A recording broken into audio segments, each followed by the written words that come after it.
6 மாதம் 3 மாதம் அப்படின்னு நிறைய வேலைகள் போயிருக்கேன். எதுவுமே நிரந்தரமாக எனக்கு செட் ஆகலை. அதனால் கைத்தொழில் கற்றுக்கிற மனநிலையே நானும் இல்லை.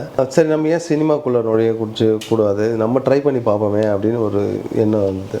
அப்படி தான் சினிமாக்குள்ளே வந்தேன் நான். வெங்கட் சார் கிட்டே போய் நான் சென்னை 28 வந்து போயிட்டு சேர்ற அன்றைக்கி தான் நான் ரஞ்சித்தை முதல் தடவை பார்க்குறேன். ஏன்னா ஆல்ரெடி எனக்கு முன்னாடி ரஞ்சித், ஸ்ரீபதி, பிச்சுமணி இவங்களாம் இருந்தாங்க. கொஞ்சம் கொஞ்சமாக அந்த பேசுகிறது, பழகிறது, அது அப்புறம் 2 பேருக்குள்ளே ஒரு பெரிய நல்ல பாண்டிங்.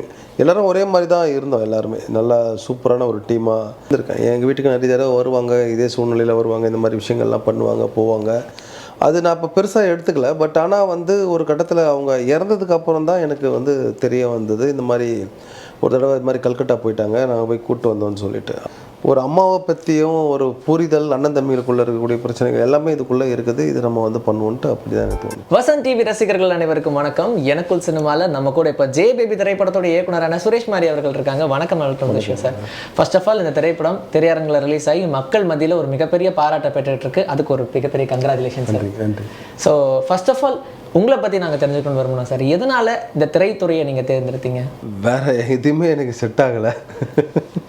அதாவது நிறைய வேலைகளுக்கு போயிருக்கேன். நான் பெருசாக ஒன்றும் படிக்கலை. நான் +2 தான். நான் அது ஃபெயிலு. மேற்கொண்டு எனக்கு காலேஜெல்லாம் போக முடியாத சூழ்நிலை. அதனால் வந்து நிறைய வேலைகளுக்கு போயிருக்கேன். ஒவ்வொரு இடத்துலையும் 6 மாதம் 3 மாதம் அப்படின்னு நிறைய வேலைகள் போயிருக்கேன். எதுவுமே நிரந்தரமாக எனக்கு செட் ஆகலை. அதனால் கைத்தொழில் கற்றுக்கிற மனநிலையே நானும் இல்லை.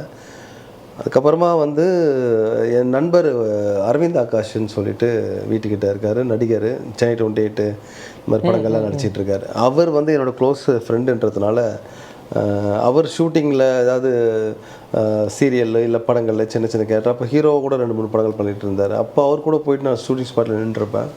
அடிக்கடி பார்க்க போவேன். அப்படி பார்க்க போகும்போது அங்கே நடக்கிற விஷயங்களை, அங்கே வந்து டேரக்டர்ஸ் வந்து வேலை வாங்குறது, அவங்க வந்து அதெல்லாம் விஷயங்கள்லாம் அப்சர்வ் பண்ணிகிட்டு இருக்கும்போது எனக்கு ஒரு சரி நம்ம ஏன் சினிமாக்குள்ளே நுழைய கூடாது, நம்ம ட்ரை பண்ணி பார்ப்போமே அப்படின்னு ஒரு எண்ணம் வந்தது. அப்படி தான் சினிமாக்குள்ளே வந்தேன் நான். ஒருவேளை அப்படி தான் உங்களுக்கு வெங்கட் பிரபு சாரோடைய அறிமுகம் கிடச்சிதா?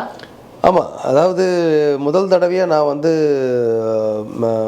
அரவிந்த் ஆகாஷ் வந்து என்னை கூப்பிட்டு போயிட்டு நான் எப்படியே அசிஸ்டன்ட் டேரக்டராக சேரணும்னு சொல்லிகிட்டே இருந்தேன். அதுக்கு ஒரு வாய்ப்பு வந்து டைரக்டர் விஷ்ணுவர்தன் சார்கிட்ட வந்து ரொம்ப பட்டியல் ஆரம்பித்து, அப்போ தான் ஏற்கனவே அவர் வந்து குறும்பு, அப்புறமா இந்த ஆரியா வச்சு இன்னொரு படம், அந்த படம் 2 படமும் நல்லா போயிட்டு இருந்தது. அப்புறம் 3வது பட்டியல் வச்சு பட்டியல்னு ஒரு படம் ஆரம்பிக்க வந்தார். ஸோ அதில் போய் அசிஸ்டன்ட் டேரக்டராக சேரலான்னு சொல்லிட்டு கூப்பிட்டு போயிட்டு கிருஷ்ணா மூலிமா, அவரோட தம்பி கிருஷ்ணாவும் எனக்கு ஃப்ரெண்டு தான், அரவிந்த் ஆகாஷ் மூலிமா அவனும் ஃப்ரெண்டு.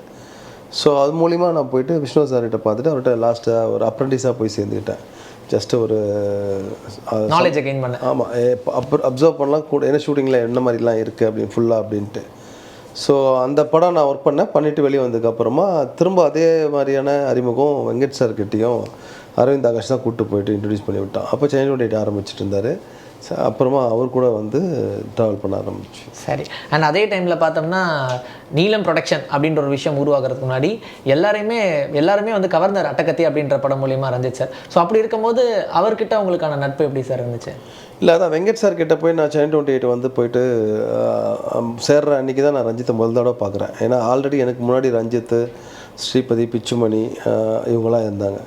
அப்போது நான் 4வது ஆளாக அந்த இடத்துல போகும்போது அப்போ தான் எனக்கு அறிமுகம் கிடைக்கிது. ரஞ்சித் யாருன்னா ரஞ்சித் சென்னை தான் அப்படின்றது. நானும் சென்னை அப்படின்னு ஒரு விஷயங்களுக்குள்ளே ஒரு சின்னதாக ஒரு சந்தோஷமாக இருந்தது. சரி, சென்னையில் இருக்கும். மீதி ஸ்ரீபதி கோயம்புத்தூர், பிச்சுமணி வந்து திருநெல்வேலி, அப்புறம் இன்னொரு செந்தில் வந்தார், அவர் வந்து திருவண்ணாமலை.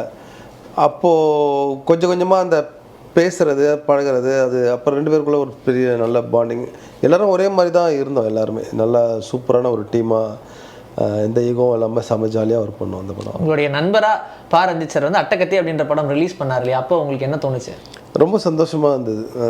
என்னமா சாய்ஸ்ட ஒரு ஃபீல் இருந்தது. நான் போயிட்டு ப்ரீவியூ ஷோ போய் படம் பார்த்துட்டு ரொம்ப பிடிச்சிருந்தது. அந்த சென்னை அந்த கல்ச்சரை வந்து அவ்வளோ சூப்பராக வந்து காமிச்சிருந்தது. அப்புறம் அந்த அட்டகத்தியோட கேரக்டரு ரொம்ப சந்தோஷமாக இருந்தது. ரொம்ப சந்தோஷமாக கட்டி பிடிச்சி சூப்பராக இருக்குது அப்படின்னு சொல்லிட்டு வந்தேன். Super sir.